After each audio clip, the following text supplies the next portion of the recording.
Hello,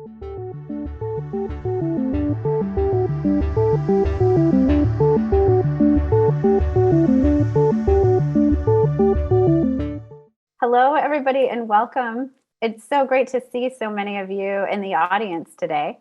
Events like these are part of CLTC's mission to focus on the future of digital security and expand who participates in cybersecurity.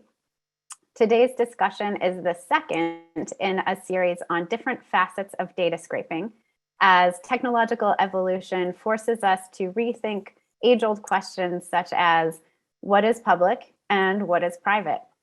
And it's my great pleasure to introduce our distinguished moderator and panelists today, and then we will get off and running. So our moderator today is Professor Tejas Narechania. He is the Robert and Nancy Corson Assistant Professor of Law at Berkeley Law. His work focuses on telecommunications regulation and intellectual property, among other subjects. He is also a faculty co-director of the Berkeley Center for Law and Technology. And before joining Berkeley Law, Professor Narechania clerked for Justice Stephen G. Breyer of the Supreme Court and for Judge Diane P. Wood of the U.S. Court of Appeals for the Seventh Circuit.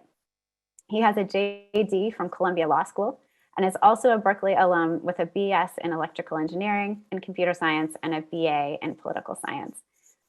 So Tejas, thank you so much for being our moderator for this series.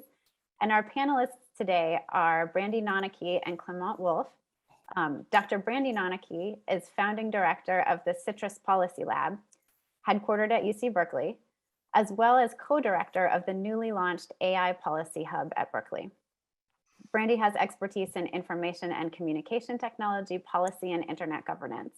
She studies human rights at the intersection of law, policy, and emerging technologies, with her current work focusing on fairness, accountability, and appropriate governance mechanisms for AI. She received her PhD from Penn State, where her dissertation focused on telecommunications policy. And our second panelist today is Clement Wolf. He joins us from Google, where he leads Google's information quality public policy team. In that capacity, he advises and works with product, engineering, and the trust and safety teams at Google and YouTube on relevant product launches and cross-company initiatives. Previously, Clement was a public policy advisor to the Google News team and led Google's global public policy work on the future of work and other economic issues. Clement earned a bachelor's degree in law from University of Paris I, a master's degree in international affairs with an emphasis on security from Sciences Po, and a master's degree in management from ESSEC Business School. So with that, we're delighted to have you. Thank you again for being here. And I'm going to turn it over to Tejas to get the discussion kicked off. Thank you so much, Anne. And thanks to Brandie and Clement for joining us. I'm really excited to spend this hour or so with you. And so maybe we should just dive right in. I want to start by asking you, and I know you asked me to start to introduce the topic and give us all a brief definition of data scraping, but I'm not sure that there's necessarily complete agreement amongst everyone over what scraping means.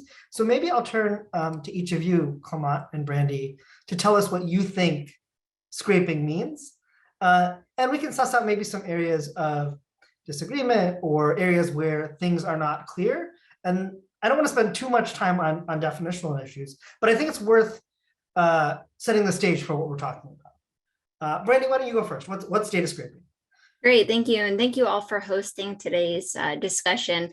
I think this is a really important issue that we're starting to address. We're seeing legislation introduced in the EU and the US. We're seeing some very high profile court cases. So I'm very happy that we're having this discussion. So what do I think data scraping is? Well, I would define data scraping as the use of software to pull publicly available data from a website and then combining that data in a way that can be exported into a usable format, especially for a researcher, like a CSV file. And I think we could probably argue about what is publicly available really versus what is accessible through software extraction means. Clement? I actually very much agree with Brandie. I think there can be discussions about what constitutes public availability, especially for services, not necessarily Google's, but services that have not, where the content is not all available to the public. I think that creates questions. But certainly, I think the idea of automated and at scale use of data that is publicly available on the service fits into my approach to scraping. Yeah. So that seems right. It sounds like the elements that each of you suggested on is, the use of software or some sort of automated use for publicly available or accessible information. Maybe there's a difference between what it means for information to be available versus accessible versus lawfully accessible or accessible consistent with terms of service, and then at scale. And maybe there's some questions about each one of those. What does it mean to use automated tools? What does it mean to do it at scale? And then, as I just suggested, what does it mean for the information to really be accessible? But I think so. That's sort of that's the groundwork. So how does your work at Google intersect with scraping? Well, thank you for the question. Again, thank you for having us. It's an exciting conversation today. So I look forward to the exchanges. As you mentioned, the work I do at Google mostly focuses on information quality, advising a number of internal teams on issues pertaining to mis and disinformation, among others, engaging with external stakeholders on these issues, tracking key developments. And of course, when we talk about mis and disinformation, the questions of scraping and of research access have been a recurring topic in this field for the past few years. And the reason for that is because even though mis and disinformation are not new issues, there is still a lot we don't know or understand about how they manifest online, how they propagate across different services, how they interplay with the broader media landscape, how they affect different people differently, what changes across cultures, and I could go on. And so the role of services like ours, our platforms, is of course to do the best we can to elevate high quality information, reduce the spread of borderline content, remove the most harmful disinformation. But we're not equipped, nor is it our responsibility to help society answer these important questions in a way that are independent and trusted. That's why we have researchers, that's their role.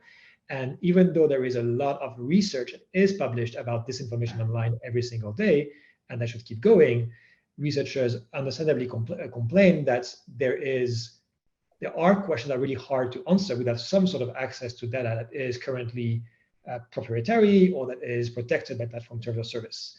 And so that's where these questions really come to the fore. And we have been looking at those with this lens specifically.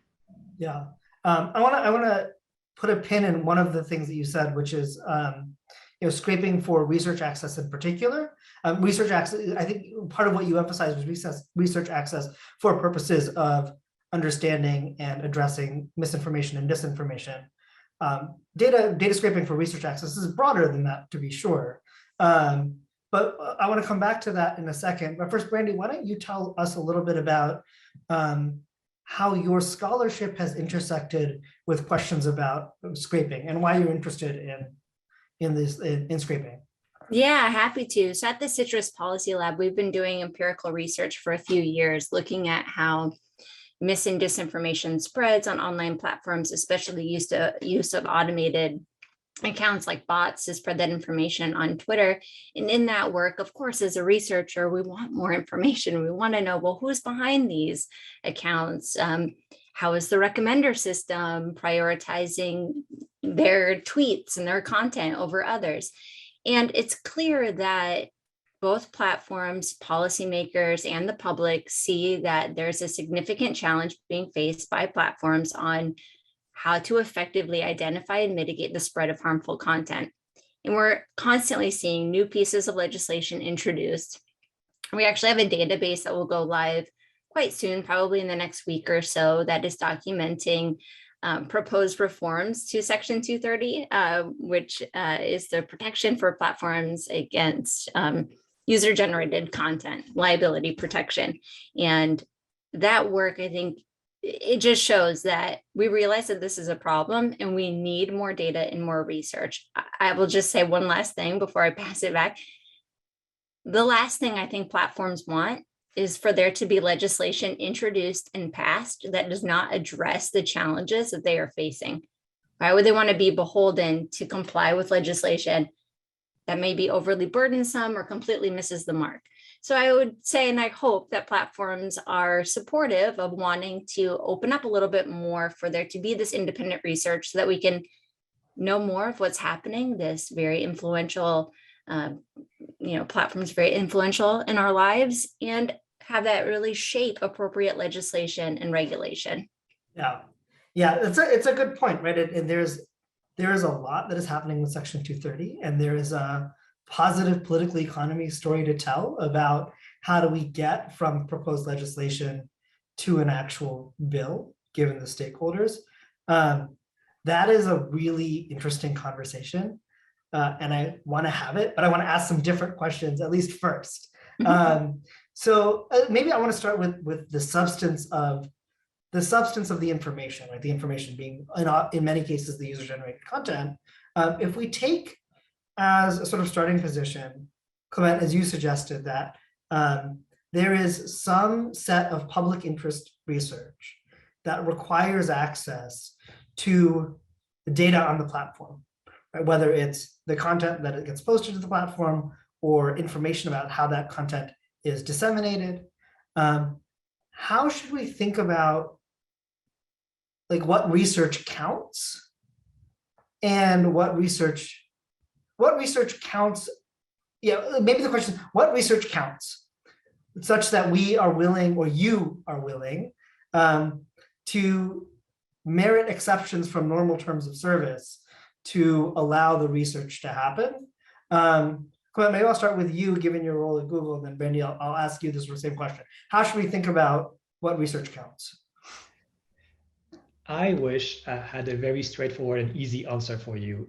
I do not, but let me maybe take it from the top. I think it helps to start by reminding why we asked the question in the first place. Why not let just anyone scrape content that's publicly available on services? After all, it is publicly available. Why is that a problem? And I think there are at least two risks that are worth bearing in mind when we talk about that.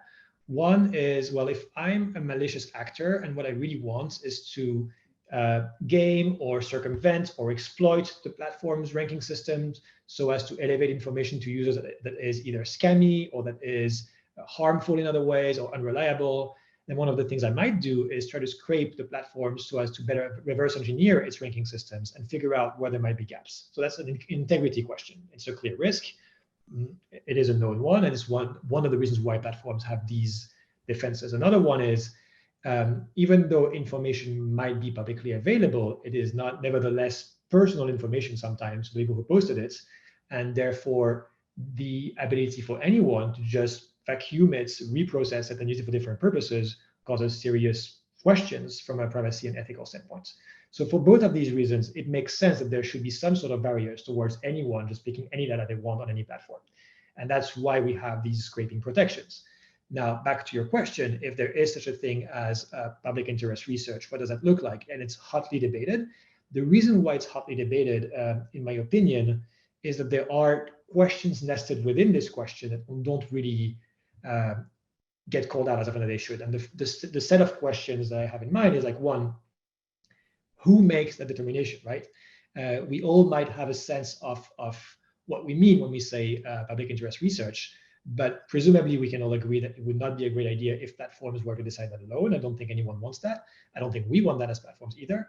And I think then comes the question, is it up to government? Is it up to a regulator, to academia, with what mandates? I know we'll talk about PANA and DSA and others in this call, and they have proposed answers to this and the following questions, but these are all up in the air. Other questions to bear in mind are, once we've decided who makes that call, what does that include? And who crosses the gap between high-level theoretical considerations and operational actions? For instance, if we agree that research on disinformation can count as public interest research, then does any project that research disinformation count as public interest research? Or is it the case that there are projects that will not count as such? And if so, is it a function of the research plan, of the team, of the institution that backs it, of the security practices, of the origin country, of the question of whether this is a research question that's already well trodden, the data types, and so on and so forth. And finally, and I'm sorry this is a long list, but the last set of questions is, how does it happen in practice? Does the accreditation work for a person, an institution over time? Is there a sign-off period? What are the right safeguards around it to ensure it's not misused? How do we discourage phishing expeditions? And perhaps most importantly, who is liable when things inevitably go wrong, because they always do at scale? And I think because all of these questions are very important, I don't have a ready-made answer to all of those. I really, really don't. I do think, again, the DSA and PATA, among other pieces of legislation, come up with proposed ways to start tackling these questions. I don't have a sense of where they will land, but I, for instance, personally like PATA's approach towards having the NSF adjudicate on a lot of these considerations, which I think is smart. There can be other ways of doing that, but the point is this will require time and deliberation. So rather than the outcome, I think I'm very focused on what is the list of questions we should be asking and who is best equipped to answer them and what's the right process to get there, which is, I think, where these pieces of legislation are going. A very classic institutionalist approach. Sorry. No, it's helpful. Brandie, maybe I'll ask you the same question. How should we think about what research counts? Is there a definition? Is there an institution? Sorry, go ahead. Yeah, I mean, a couple of things I want to comment on Clement's remarks. First, I am sympathetic to platforms that they are facing real challenges around data privacy, security, and sharing proprietary information. But I think that we need to be cautious that they are not using that as a shield to protect themselves against transparency and necessary accountability. And pointing back to my earlier comment, I do think that there is an incentive for platforms to open up a little bit more so that we have well-scoped and effective legislation and regulation. I think all of the definitional items that Clement pointed out, that's where we are right now. We need to hammer out, what do we mean by public interest research? What counts, what doesn't count? How do we ensure data privacy and security? And the legislation that's been recently introduced, like PATA, starts to get at that by saying that researchers who gain access to that data must ensure that they are adhering to the established data privacy and security standards. Now, how they do that is a whole nother question, but we're right in the middle of going through these definitions. Let me actually ask you that a little bit more about that question then. So, what are the governance mechanisms that so assume that we can solve these problems and we can figure out that the work that you're doing, Brandie, you're a public interest researcher, or someone else at CITRIS is a public interest researcher, and we get past the definitional question. What are the sort of governance mechanisms that we want applied to that research access? So we've talked a little bit about DSA, we've talked about PATA, so we should define what PATA is for those who don't know. It's the Platform Accountability and Transparency Act that has been proposed but not passed. And so they have certain governance mechanisms embedded into them. The NSF certainly has some governance mechanisms that it has in place. PATA has specific provisions for university-affiliated researchers who are usually subject to IRB or institutional review board mechanisms. Are any of these good models? Do we need something else entirely? I have so much to say. So first, in the chat, I put an article I recently published that dissects the EU Digital Services Act and the US Platform Accountability and Transparency Act, highlights just the mechanisms of both pieces of legislation, and then raises up a few concerns about implementation. And Clement, I don't know, I heard you make a mention about NSF and PATA. Let me talk a little bit about that, and I'd love to hear if you think that mechanism might be effective. And Tejas, you brought up their kind of scoping, well, who is worthy enough to gain access to this data? And for the DSA, it's vetted researchers, and for PATA, it is qualified researchers. Well, how do we define that? And in the legislation, it starts to lay out a mechanism through which we might define that. It first places power within the NSF to evaluate proposed research projects. If the research project, I guess in this instance, NSF would be defining what is valuable public interest research. If it is defined as valuable, NSF works with the researcher to identify what data would be needed. Then they go through the Federal Trade Commission. The Federal Trade Commission is the broker between the platform and the data access to the researcher. The platform has an opportunity to push back on the provision of data if there are data privacy or proprietary concerns. But they will have to justify to the Federal Trade Commission on whether or not they can share that data. So they do that brokering, and then the researcher will hopefully gain access to that data. But also, as I hinted at earlier, there's a provision that the entity receiving, the individual, the researcher that's been verified or qualified, that they have to ensure that they are complying with the established data privacy and security standards for that data. And that to me is a really important issue, because certain academic institutions and programs may not have the technical infrastructure available to them to be able to gather that data. So my worry is that this legislation might inadvertently prioritize certain academic institutions and disciplines. And this to me could be extremely problematic, because we may have research framed in a certain way because it's coming from certain academic institutions that have a certain leaning, or it will also obviously influence the type of research questions that are proposed when only certain disciplines are gaining access to that data. So I'd like to explore some ideas around data intermediary models, where you could have a neutral third party holding that data, where a researcher could go and work with them rather than having them take on the data themselves. But I'll pause there because I'd love to hear Clement's response to that. And then I have some more concerns I'd like to raise.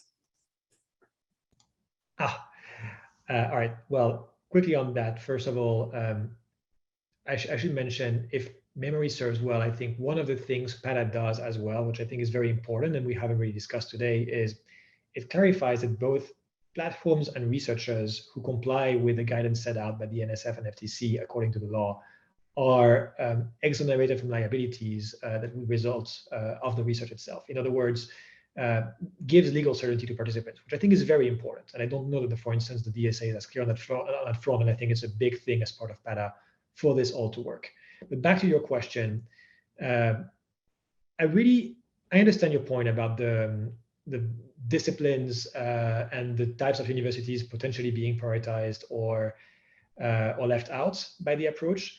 And I do like your idea about, you talk about intermediaries. I tend to think of it as partnerships, but it is not the case that every single person that wants to investigate platforms needs to have direct access to the data. It is the case that there can be coalitions or intermediaries or partnerships that helps doing that. And I'll come back to this later on, I think, if we have more time to discuss alternatives. But that, I think, is a viable model, because I think if the only option is to give everyone equal access to, in a very broad way, then we do come to compound risks for safety and privacy that I think are pretty significant. So I think what you're suggesting is an interesting middle ground. And I think, generally speaking, PATA's architecture, I do have questions about its tether to Section 230, which we don't need to discuss today, but that's separate. I think insofar as the NSF and FTC are concerned, I think it's an interesting way of trying to sort out this stuff. Definitions and privacy and security questions.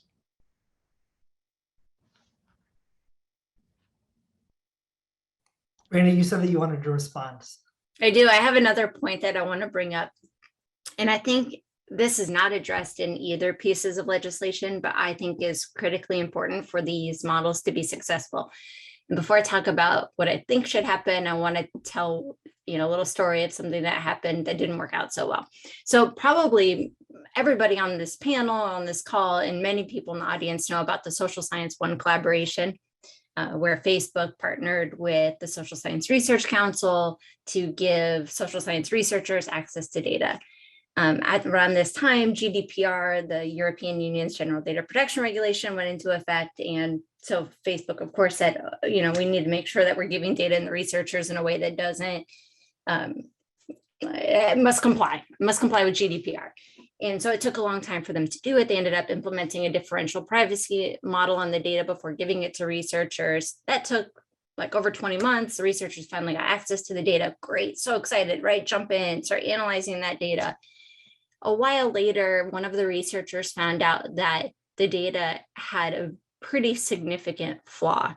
The data was only representative of individuals who had a detectable political leaning, whereas they thought before it was all individuals. So this is a non-inconsequential thing. This is extremely important when you're doing research. So one critical thing I think needs to happen is that with these data agreements, the platforms, I think, should be compelled to also give information about that data. So metadata and other contextual information.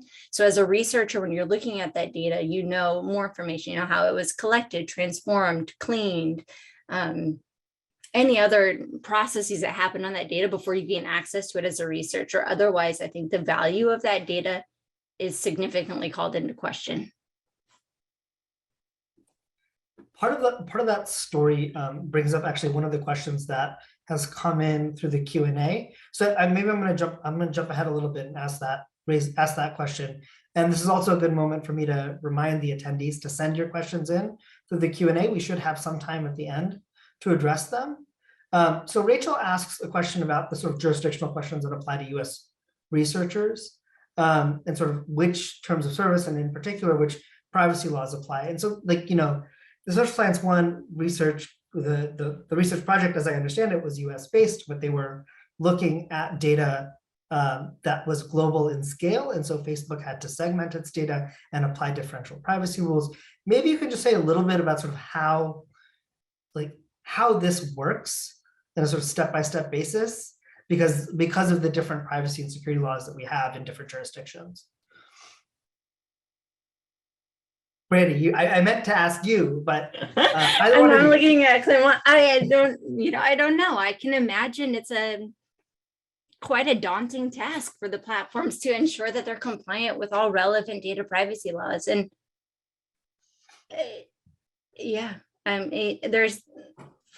I think, they're taking GDPR as the most like far-reaching and comprehensive data privacy law.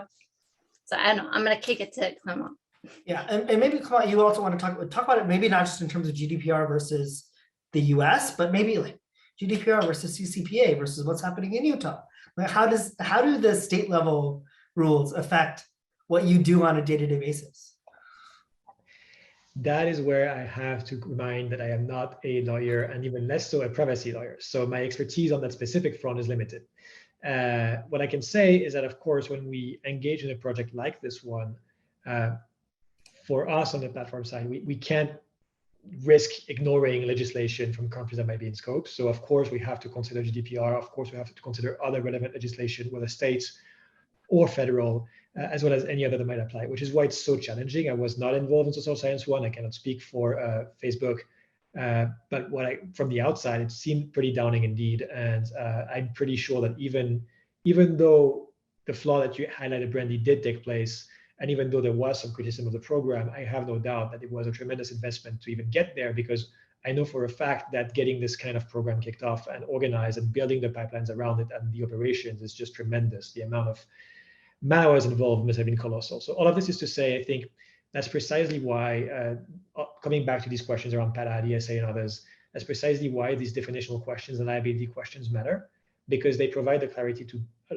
oftentimes build things that don't exist just yet. There's oftentimes this assumption that, we're starting to talk about scraping. So scraping is a little easier because it's data that's already publicly available to some extent, but you're referring, Brandie, to data that is not publicly available. And that oftentimes has the impression that platforms can just flick a switch and suddenly great data that is very usable for research and very well organized comes to researchers on the outside and they can run with it.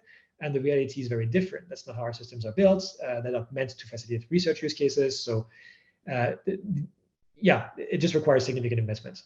I know it's not an answer to your question, Tejas, but just to say, I think back to what you were raising, I cannot name to you the whole network of laws that might apply. I can tell you that we have to consider them, especially for questions that are access to data that is not publicly available, but not only.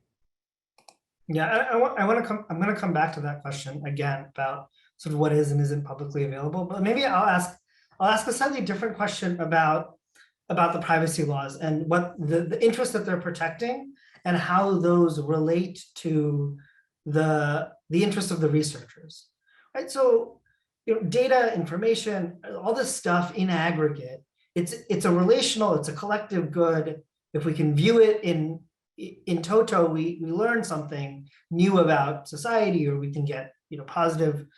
We get some positive research outcome, but our privacy is personal. there are sort of these individual rights that are sometimes at issue when we're talking about scraping or putting all this information into a large data set. And so part of this debate about scraping requires us to think about how we trade our individual privacy interests or individual interests in this information against the collective research benefits of aggregation. And how should we conduct that trade-off? Either both substantively, like what's the right trade-off? And if that question's too hard, where should we do it? What's the right institution to make that decision for us? I'm happy to start, but I'm sure Brandie has plenty to say about this. And I will say, I don't know what the right trade-off is. I'm very devoid of responses. I'm sorry, it's not a very helpful input, but I do know that it is what you're doing, Tejas, which is raising the trade-off, strikes me as very important. It's more discarded or dismissed than you would think oftentimes in these conversations. I cannot count the number of times where I saw proposals or memos or whatnot alleging that data should be shared with researchers, quote unquote, in ways that are respectful of user privacy, pretty much along those lines, as if writing down those words sort of like evacuated the trade-off and made it easy to adjust and adjudicate, where in reality, of course, there is really not a way around it. The broader the group that gets access to data that is even scraping, but even more so if it's not scraping and it's data that's not currently available to the public, the more we jeopardize these equities of privacy and security. I think it's perfectly fine, to your point, to have a position that this is an acceptable cost to pay for better research. I think it's a coherent, logical position to have, but oftentimes it's not the position that's defended. I think the argument that's made to the public is there is no consequence. We will have the same protection to privacy and safety that we had before when that happens. And just to name a few examples of why that's not the case, imagine even if all of the researchers who are granted access are well-meaning and thoughtful, what if a research team does not have great security practices and their access is being misused by a third party who uses that access, that backdoor, to get something they should not get? That's happened more times than once. It's not fiction. It might happen the broader the group, the broader the risk. What if a researcher who was in the research team then leaves that team later on to go work somewhere else that has less good intentions and uses that knowledge or even has data left with him or her that they might use for these less well-intentioned purposes? And there are many other ways in which this can backfire. So I really do think the first step of the conversation is to raise that trade-off, make it very clear that this is what's happening, because I think people who use online services everywhere need to understand this is the conversation. And then in terms of institutions, I do think I come back to the PARA and to DSA's proposed models. I think both of them come up with proposed ways of adjudicating these trade-offs, which I think is fine. I think here too, I would have an institutional response. I think this needs to be a public debate adjudicated by an entity that has legitimacy and authority to do so, as opposed to something that's being discussed ad hoc and in a more conceited way. I totally agree with you. And I think, we can look at the health space because we ourselves opt into sharing our data quite often in aggregate form for health research, right? Especially public health and other areas of health. And I think that might be because there is an established history of that. We obviously see the collective benefit of it. And we're at still a very early stage with platforms and our online selves and lives that it's sometimes unclear to us what are the societal risks and benefits of us opting in. And also, I think in the health space, we have established legislation like HIPAA. We have trusted institutions that we believe are going to curate, share, use our data in ethical ways. So I think as we build up this space, those institutions will become stronger and people will invest in them more and have more trust. So maybe I'll ask a question, which is about those institutions that have trust and edge cases for those trustworthy institutions. So a lot of what we've been talking about so far are large research institutions, universities.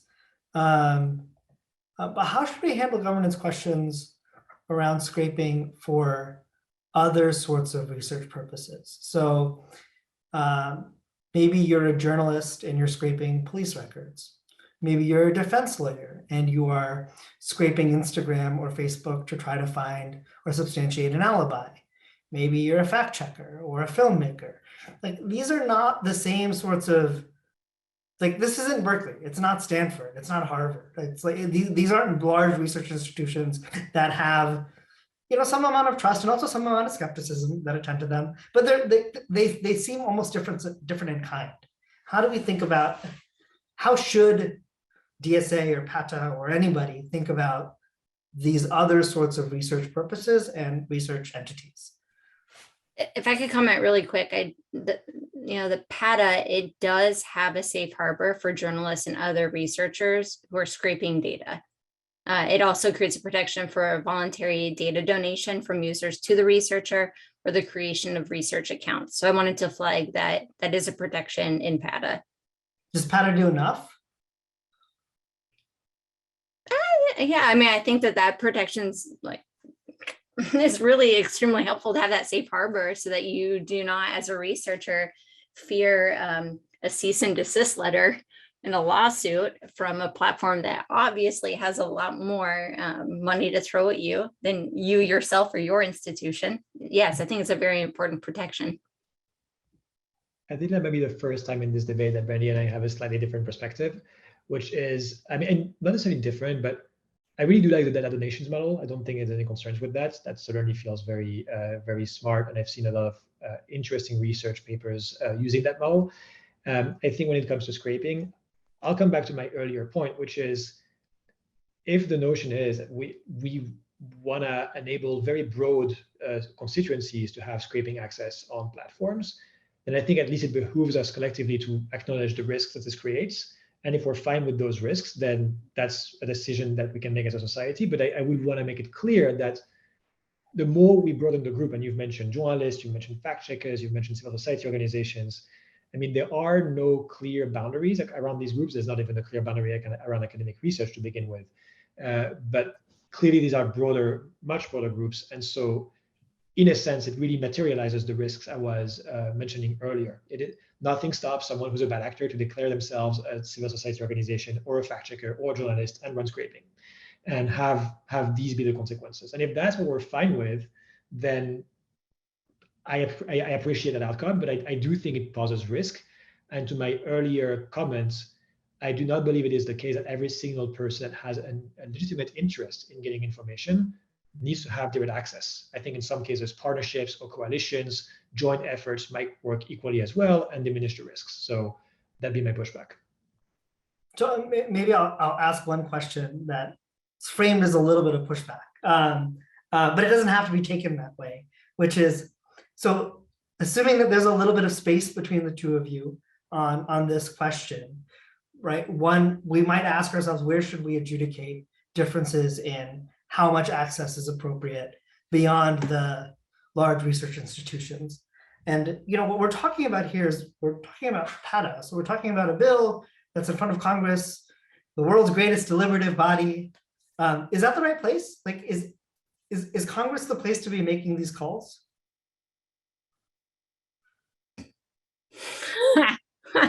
Like, one would hope.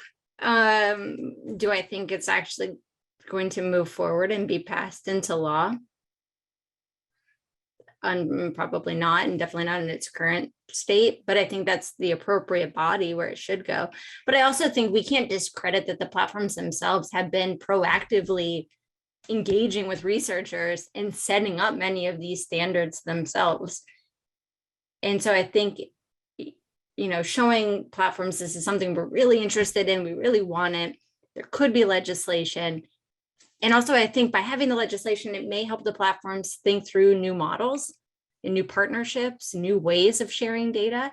So I think that the work is impactful. Do I think that PATA will be passed into law? I mean, maybe not, maybe. Clement, what do you think? Is Congress the right place? Are the platforms, are Google and Meta and everybody else doing enough on your own to sort of set norms that norms that govern are sufficient? First of all, I do think Congress, of course, is the right place to pass laws and that govern the US and the interest of US citizens. I feel like that's, if not Congress, then I don't know who else. So that seems right to me. I have no position whether PATA will pass or not. I don't know that, but I will say a few things. One, I do think in general, I can't speak for other platforms, but on our end, we know this is where the world is going. Like then, as if only because the DSA will pass, and DSA has an Article 31 that really goes in that direction. So whether or not something happens in the US, that's where Europe is going, and we will need collectively to wrap our heads around this, which I think is generally, for all of the reasons Brandie mentioned, a good thing. I think there are a lot of good equities to come out of better structures and principles and perspectives around researcher access to data if well-grounded, both in terms of better research in general, more understanding of the online environments, and also in terms of better policy making. So certainly I think that's a healthy direction. I think platforms can and should keep going in terms of setting up, doing what they can on their own, which I think we're all doing in our own ways. And I'm pretty sure platforms who are not in this room will also say they'll keep trying to see how they can push the envelope responsibly while waiting for more clarity. But it is the case that more clarity is needed ultimately on many of these open questions. And I don't think we can solve all of those on our own. So I do think these legislative efforts are very much helpful in that regard, as long as they are sound and well-grounded. I do think another question is, how do we deal with US models post-DSA in the sense that it might be unhelpful to have extremely different approaches across, or contradictory approaches across both sides of the Atlantic. So I think that's something I at least keep in the back of my head. It's too early to know exactly what will come out of the DSA. So too early to know whether PADA or something like it would be highly compatible, somewhat compatible, completely antagonistic. But I think also good to bear in mind that there might be something to build on there. I could just say, yeah, I totally agree with you, Clement. And I think that the legislation actually has quite a bit of overlap between the EU DSA and US PADA. It's not lost on me, especially, and they're both looking at making targeted advertising available, the data on targeted ads available, both legislation and do that. They're both targeting researchers. So you can see that there is similarity. And I agree with you that if you have just bespoke legislation in every jurisdiction that you're operating in, that could create an undue burden on the platforms to actually share data. Okay, so I am trying to keep one eye on the clock, and I see that we are limited in the amount of time that we have left. I do have one final question that I want to ask everyone, but there are also a bunch of questions in the Q&A, so I'm going to try to squeeze at least one more of these in before I turn to the final question.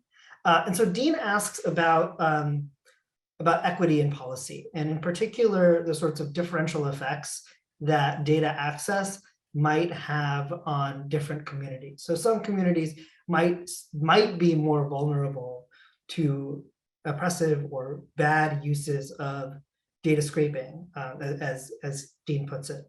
How do we identify which communities are vulnerable, and how do we build governance mechanisms broadly, right? Whether that's PADA or whether it's the sort of negotiated norms between platforms and researchers that protect against those harms in particular, or is there some other approach that we should be thinking about?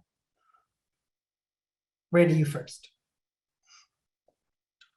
Yeah, this is an interesting question. I'm trying to think, I guess the platform that you're scraping from would, it may be used by a certain population or demographic more than others.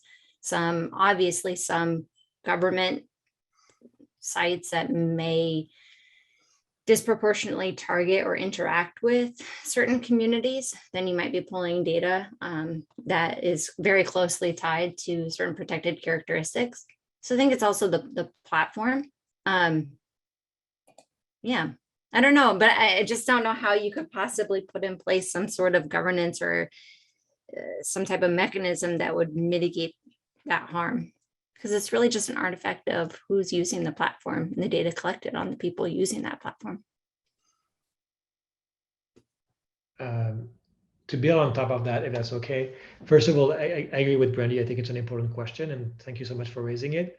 To me, I don't see a way of disentangling governance of the risks for these vulnerable communities you're mentioning, which doing did exist, right? Like on each large platform, there are classes of users who are more vulnerable, either because of economical reason or because of a discrimination reason, and so on and so forth, which certainly warrant further protection. But the problem is, once you allow even scraping at scale, then scraping can target these communities more so than others, or the harms that result out of scraping, for instance, in my example of a bad actor trying to game platform ranking systems, can target these specific communities, and there's nothing anyone can do once the scraping has occurred. So I think, to me, it comes back to how we have the right governance in place for scraping or that access writ large, such that we feel we have the right checks and balances in place, and that if indeed someone is granted scraping access or research access to private data, it feels like the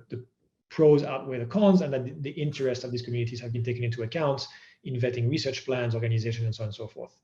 I do think there's no zero risk once you open that door, but I think those risks can be at least best addressed via a robust governance structure and high bars for access, and higher bars, of course, for more sensitive data, and you can calibrate depending on the data types. Okay, now I really do have to turn to the last question, which is, imagine you're monarch for a day. What do you do, or you're monarch for a week? What do you do in that day or that week so that we don't have to have this same panel again in 5 years, asking the same questions that are still unresolved? Come on, why don't you go first? Well, first of all, I'm a French citizen and we do bad things to monarchs, so I would feel nervous, but that's a separate conversation. Back to your question. I think you've called me an institutionalist, and I will live up to that name. I think I set up the institutions. I think that's my biggest open question. I think once there are clear institutions that own the task of answering some of these questions, it will take time. It will be complicated, but we'll move forward. I think right now we do not have clear institutions to address this that have legitimacy and are empowered to address these tough questions. And without that, it is very hard, in my view, to make progress. Platforms can go forward on their own to some extent, but we will still be there in 5 years if we don't have an answer to that question, I feel like. Brandie.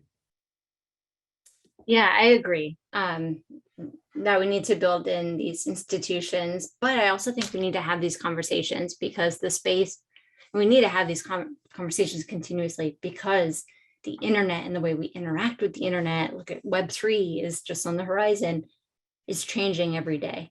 So to me, it's more that we actually need to have these conversations more frequently. And institutions are great when you set them up, but if you leave them there and you're not constantly debating them, refining them, fixing them, they will fall. Spectacularly, they will fall. So I think it's always about building them up and patching the holes and building up the infrastructure. So I think we need to have more conversations, and I hope that we see each other again when we have more of these conversations.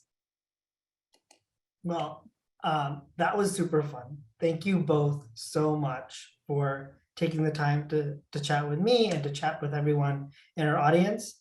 I'm going to pass it back to Rachel, who I think has a few closing comments, but thank you so much. And I hope the audience will join me in thanking both Clement and Brandie for a really fun and illuminating conversation. Thank you. Thank you so much for having us. Yes, thank you. All right. Yes, here. Thank you, Tejas, and thank you, Brandie and Clement, as well, for this fantastic discussion. We really appreciate you sharing your expertise on these very important and evolving questions and issues. Before we close, I want to also give a huge thanks to the various CLTC supporters that you see here, our network of community partners and foundations, as well as industry partners whose support helps make events like this event series, very possible. I'm also going to share a few ways that you can keep in touch with CLTC and a couple of our panelists. We have some emails, Twitter handles here where you can contact folks directly. And there's also some contact info for CLTC at the bottom of the screen. Please do follow us on Twitter or head to the CLTC website where you can sign up for our newsletter and won't miss the invite for the next conversation in this data scraping series coming very soon, and much more exciting news and research from CLTC. So I'll leave this slide up for a moment or two in case folks need to jot down any info. Thank you once again to our panelists, and thank you so much to everyone in the audience for joining us today and asking some really thoughtful questions. And we look forward to seeing you next time. Till then, take care.